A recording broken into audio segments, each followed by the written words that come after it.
Boa tarde, Mara. Prazer enorme falar contigo, com todos os ouvintes da Rádio Super. Uma honra estar aqui na sala, né, que leva o nome do nosso queridíssimo Roberto Abras. É uma honra. Deixar também um abraço também pro Leonardo e pro Pedro.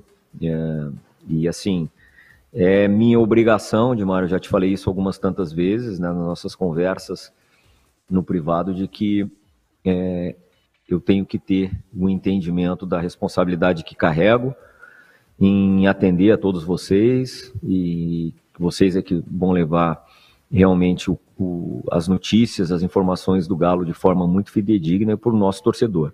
A massa atleticana é informada através de vocês, então eu tenho que entender que eu tenho que estar sempre disponível. Às vezes, né, nem vou falar tudo que vocês gostariam de ouvir, né, mas certamente vou sempre falar o que eu posso sobre os diversos assuntos aí que dizem respeito ao nosso querido clube, que amanhã faz 114 anos, como mesmo disse o Roberto aqui. É um dia especial para nós, a gente já começa a viver isso a semana inteira. Ah, muito bom. Roberto Abras. Pois é, e é o sorteio da Libertadores, eu estava começando o programa, falando da experiência que você traz de várias oportunidades, estava lá na sede da Comebol, e tive a oportunidade de estar numa época com você, o Eduardo Maluf, que você fala muito a respeito do Maluf, e o Maluf falava muito a seu respeito. Muito, mas muito mesmo. Então nós teremos amanhã o sorteio, coincidência do aniversário do atleta de 114 anos. Rodrigo Caetano, que a Sul-Americana apresentou de novidade para esta Libertadores, que já começa com o sorteio amanhã? Bom, Alberto, verdade, nós nos cruzamos inúmeras vezes, né? Eu lembro que, como dirigente, minha primeira Copa Libertadores, assim, foi em 2007, pelo Grêmio, e acabamos fazendo a final contra um Boca Juniors impecável, né? Imperdoável na época. Então, de lá para cá foram muitos anos, muitas experiências, e nós trocávamos, né? Sempre muita informação. Eu acho que a Libertadores ela já começa no sorteio, né? Ela estabelece um caminho. Isso não é 100% de certeza que você vai ter facilidade ou dificuldade, mas ela dá uma ideia do caminho que você vai ter que percorrer, da questão de logística, enfim, tudo isso. E só para, mais uma vez, nós rememorarmos, né, o que representa o Maluf para o cenário do futebol brasileiro. Ele foi e sempre será a grande referência de todos nós, né? Seguir os passos dele significa realmente uma responsabilidade muito grande hoje aqui no Galo. Então, ele serve de inspiração para todos nós e vai ficar marcado eternamente na memória de todos. E só para você ter uma ideia, Alberto, que amanhã, olha só, nós temos, né, comemorações que começam desde um café da manhã lá no Instituto Galo, onde eu vou estar presente, depois tem o culto ecumênico. Mas eu não vou poder estar no almoço no Labareda, que também é uma festividade aí para sócios, porque eu vou estar aqui no CT, aguardando o sorteio, aqui na Cidade do Galo, e já temos uma reunião marcada logo após o sorteio, com todo o departamento de futebol, aqui com o Carlos Alberto, Vitor, nosso departamento de logística, comissão técnica, porque a gente corre contra o tempo, né? Nós já temos que estar aí vendo voos, questões de hotéis, enfim. Então vai ser uma coisa um pouco mais rápida, porque normalmente o sorteio, ele ocorria, né, antes da pré-Libertadores, e esse ano não. Esse ano está sendo pós a definição dos classificados. Então isso é uma novidade, e enfim, tanto é que uma das equipes que a gente pode enfrentar no Brasil, né, sendo brasileira, a única é a que vem da pré-Libertadores, que no caso é o América. Vai aqui também os meus parabéns ao América por toda a sua trajetória nessas duas etapas de Libertadores, e realmente toda a comissão técnica, diretoria, na figura do ex-presidente Salum, e realmente um feito muito importante para o futebol mineiro. Então deixa a gente bastante satisfeito. Mas enfim, vamos aguardar amanhã, mas a nossa estratégia, né, o nosso trabalho aqui já está montado para a gente não perder tempo. E logo após, apesar, né, de ser um dia festivo, a gente vai estar aqui voltado para trabalhar incessantemente e montar a melhor logística possível para a fase de grupos. E parece que já tem estreia no dia 6, não é isso, Rodrigo? Exatamente, já tem estreia, tem a possível final, que a gente espera confirmar essa final, no dia 2 do Campeonato Mineiro, depois jogamos no dia 6, e já estreia em casa pelo Campeonato Brasileiro contra o Internacional. Então, última semana que a gente vai ter, assim, como a gente traduz de semana cheia de treinamentos, será mesmo a próxima, porque depois, até o dia 13 de novembro, espero eu, né, que não tenhamos nenhuma folga. Significa que o Galo está disputando tudo, tá em busca de títulos como foi o ano passado. E aí não vai ter descanso para ninguém, os atletas mesmo já estão conscientes disso, mas é o calendário de um clube gigante como é o Galo, não tem jeito. É verdade. Rodrigo, boa tarde para você. Léo Campos falando contigo. E você falou aí sobre os títulos. Um dos nomes responsáveis pelos títulos do Atlético, o Hulk, né? E nos últimos dias o presidente Sérgio Coelho anunciou um presente antecipado aí para a massa atleticana de aniversário. A renovação com o Hulk, que se estendeu aí até 2024. Eu queria que você contasse um pouquinho sobre os bastidores desta renovação, se ocorreu tudo naturalmente, foi bem fácil. Lógico que os valores a gente sabe, né, ficam aí sigilosos, mas houve um bom incremento aí também nesse contrato com o Hulk. Queria que você comentasse um pouco mais sobre isso. Não, Léo, não houve não. Muito similar ao que era o contrato anterior dele. O que se repactou foram os prazos, né? Porque ele tinha um gatilho de uma renovação automática para 2023, o que fizemos foi antecipar. Porque certamente ele ia atingir, além do fato de dar um ano a mais de contrato e termos aí o direito de um ano a mais de contrato. Eu acho que isso, o Hulk é merecedor e acho que o Galo também é merecedor de ter o seu serviço por mais tempo. Um jogador e uma figura humana extremamente identificada com o clube desde a sua chegada. Apesar da sua idade, eu posso garantir para vocês que tiveram clubes interessados durante esse período e nós não fizemos nada do que é a nossa obrigação, que é garantir a permanência de um cara que se transformou o ídolo do clube em um ano, né, um ano e pouco que ele está aqui conosco. Esse é o nosso trabalho e o Hulk entendeu a importância dele para o clube, da mesma forma que o clube entendeu a importância que ele tem para nós. Foi na questão negocial, ela foi simples, né? Não teve. O Hulk é bastante consciente, ele é já jogador maduro e sabe o que o futebol brasileiro pode, né, disponibilizar ele a nível de contrato. E não tinha outra casa para ele estar que não fosse aqui. E foi dessa forma. Ele está feliz e o Galo está feliz também. Ô, Rodrigo, até eu comento muito com o Roberto Abras, com o Léo, com o Pedro, que é o narrador do Atlético, o seguinte: dentro do seu trabalho, desde que você chegou ao Atlético, a gente não está em novela, né? As renovações, as situações, elas vão acontecendo paulatinamente, muda e vem a própria questão do Júnior Alonso, que era uma questão um pouco mais delicada, né? Foi resolvida de forma muito rápida. E isso é um elogio ao seu trabalho. O futebol não pode esperar muito. A gente sabe que ainda tem renovações contratuais para você fazer. Você mesmo disse dessa reta final ou do início do Atlético de Copa do Brasil, Libertadores, Brasileiro, e vem tudo por aí. Então é necessário que haja essa agilidade. Aí o pessoal pode falar assim: mas ele tem dinheiro. Não sei se tem tanto dinheiro assim para fazer tudo. Mas o trabalho tem que... Até porque tem gente que tem dinheiro para fazer e não faz tão bem como você tem feito. Portanto, conta pra gente qual que é o segredo dessa agilidade e até que não vaza muito, né, Rodrigo? Dimara. Bom, primeiro, obrigado pelas palavras, obrigado pelo reconhecimento.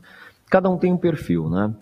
Eu já vivi muito nesse meio, desde a época de atleta. Uma coisa que me incomodava era justamente os vazamentos, que na época eram bem menores do que hoje. Hoje tem as notícias, elas são instantâneas, né? Porque lamentavelmente se escreve sem muita responsabilidade na internet. Então a gente perde muito tempo, Dimara, desmentindo fatos que não existem, né? Esse me toma muito tempo. Mas todo o tempo do meu dia, ele é destinado a pensar de que forma a gente pode melhorar o que já é bom, né? O que já está bom.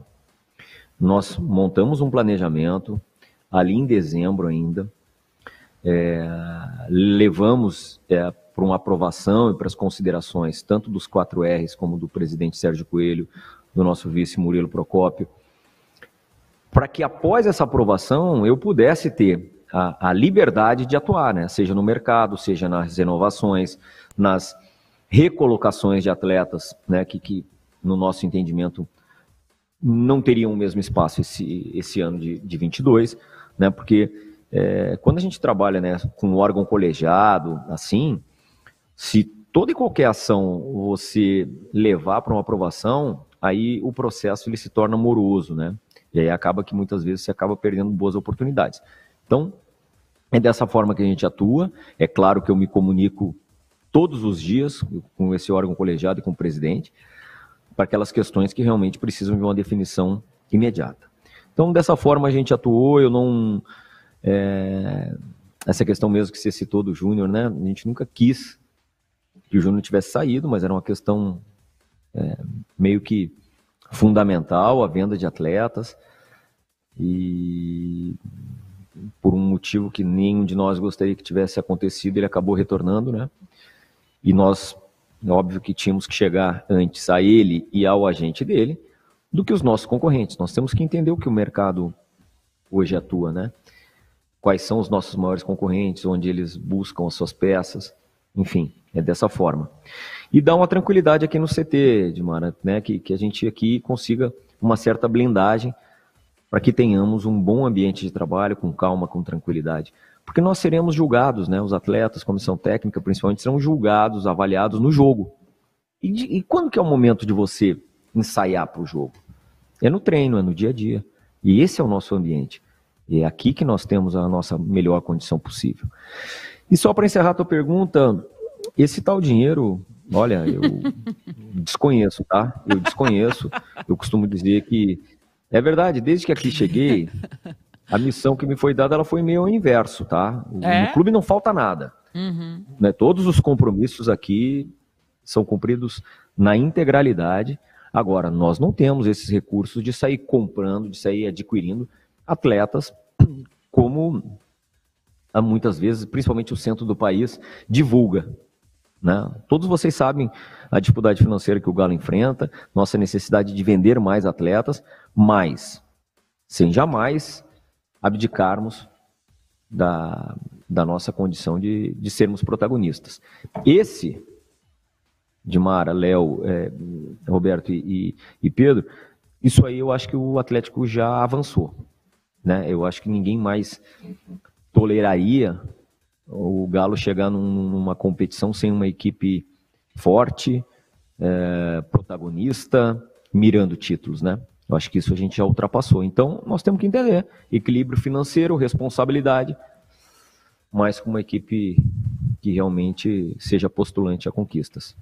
Agora, Rodrigo, o Fernando Martins Miguel, que é setorista do Atlético, um dos setoristas do Atlético no nosso portal O Tempo, no jornal também, manda uma pergunta para você. Por falar em dinheiro, né? A pergunta dele: o Palmeiras recebeu uma oferta do Ajax por Giovani de 12 milhões de euros, cerca de 73 milhões de reais. Muito pelo que ele fez na Copinha. E o Giovani é reserva do Savinho na seleção sub-20. Especula-se que o Galo fechou a venda de Savinho por 6 milhões e meio de euros. O Atlético não poderia ter conseguido um valor melhor se colocasse o Savinho mais na vitrine. O Savinho poderia ter jogado mais na base ou no profissional, porque ele não teve sequência nenhum outro. Houve um erro nessa transição? Pergunta o Fernando. Bom, Fernando, assim, é óbvio que sempre pode se aperfeiçoar, né?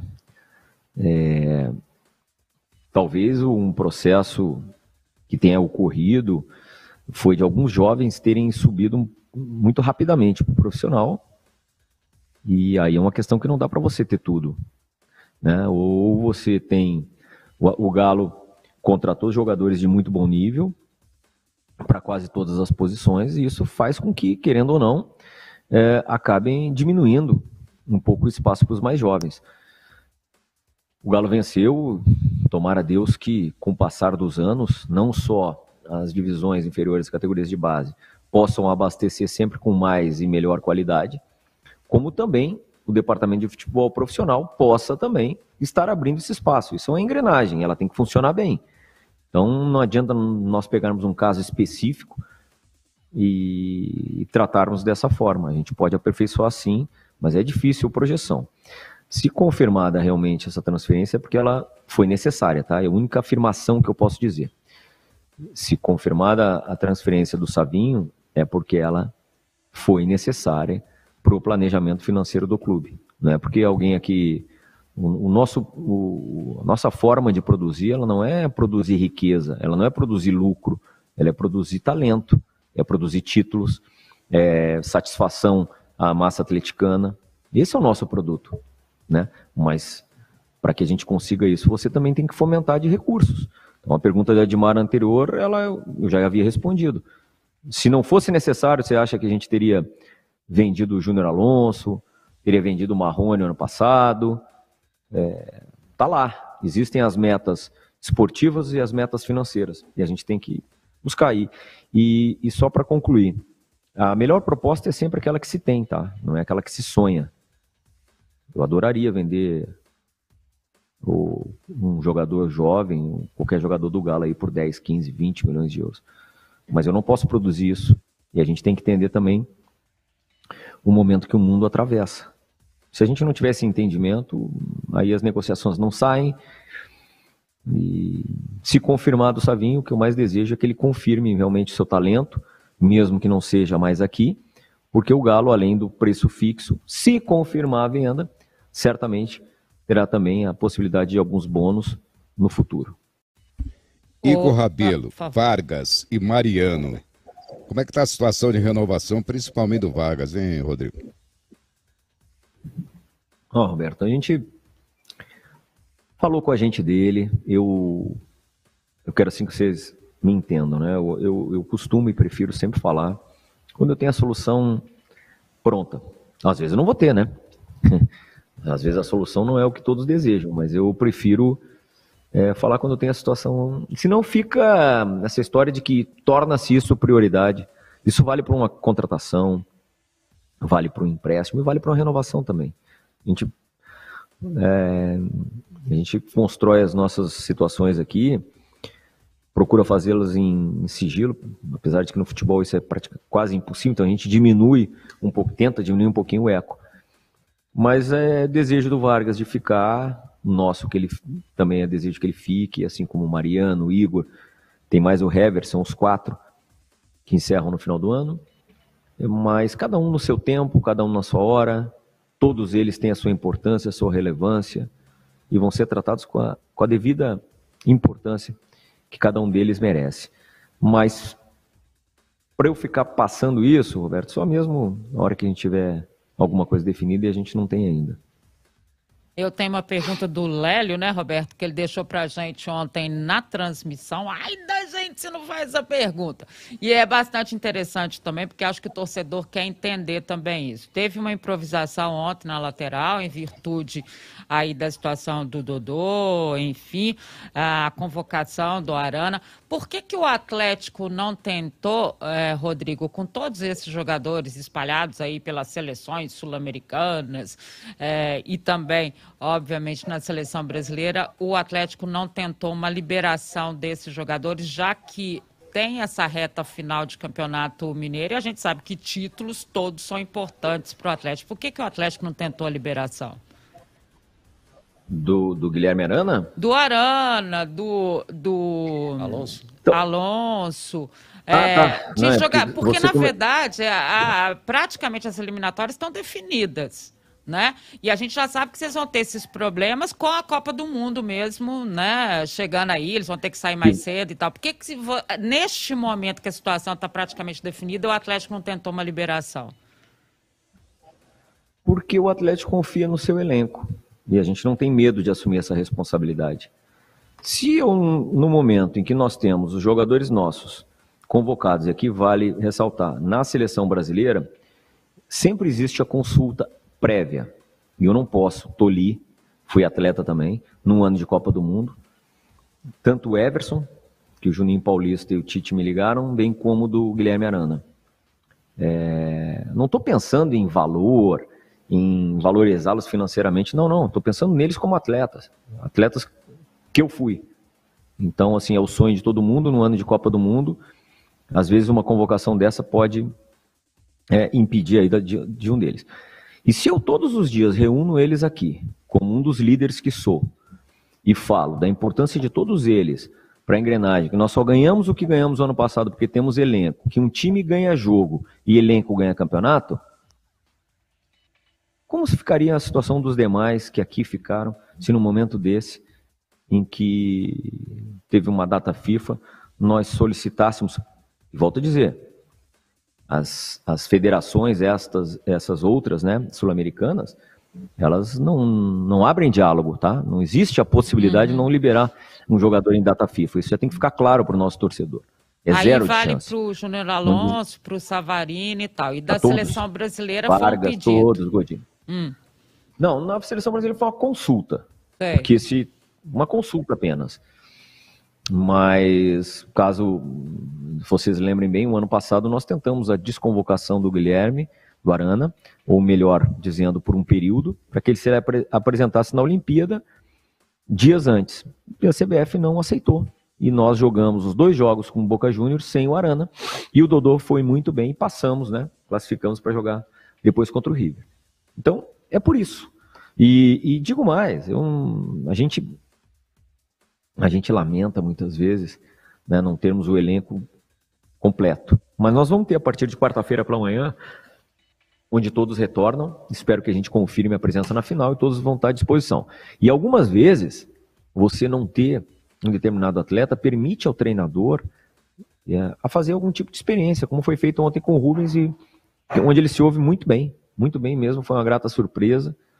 O jogador que mostrou personalidade, qualidade, condição física.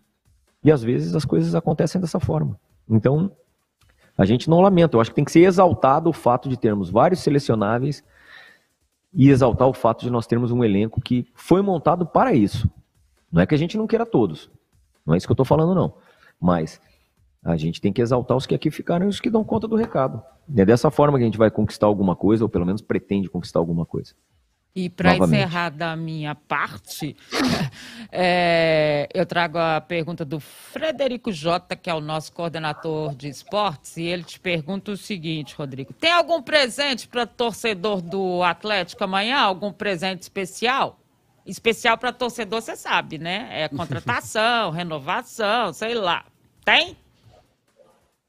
Não, de contratação não tem, não. Presente especial do nosso torcedor, Dimar, eu tenho certeza que é esse filme que passou aí de 2021, que eles todos puderam presenciar, né? De comemorações aqui na cidade, Belo Horizonte, no Mineirão, da manutenção desse elenco. A gente pode dizer que quase que na totalidade. E a expectativa que eles todos os dias nutrem de ganhar mais.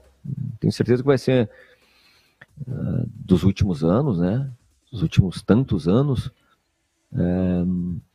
Isso aqui não é falsa modéstia, não, mas eu tenho certeza que o nosso torcedor, toda a massa atleticana, vai passar um aniversário extremamente orgulhoso, extremamente feliz por tudo que todos eles viveram.